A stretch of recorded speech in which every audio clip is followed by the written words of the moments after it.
Hey guys, it's Extreme 3D, and today I'm going to show you this cool adapter that I 3D printed that connects this little monitor to my computer monitor. So this was designed in Fusion 360.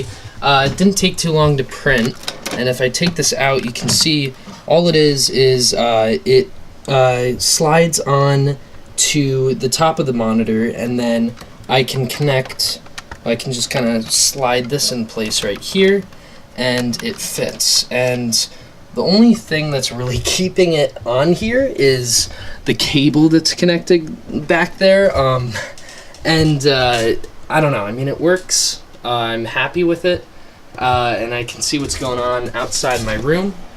So if I go over here, this is the camera, super old.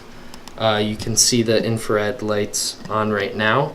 You can't usually see those unless you're using a camera. It's a cool little thing, but it's cool. There's zero lag at all because it's just connected through a cable. But it's pretty cool. Makes my setup look pretty cool, I think. Happy with it. Didn't take too long to make, and I just thought I'd share it with you guys. Thanks so much for watching.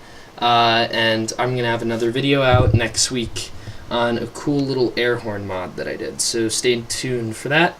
I'll see you guys in the next video.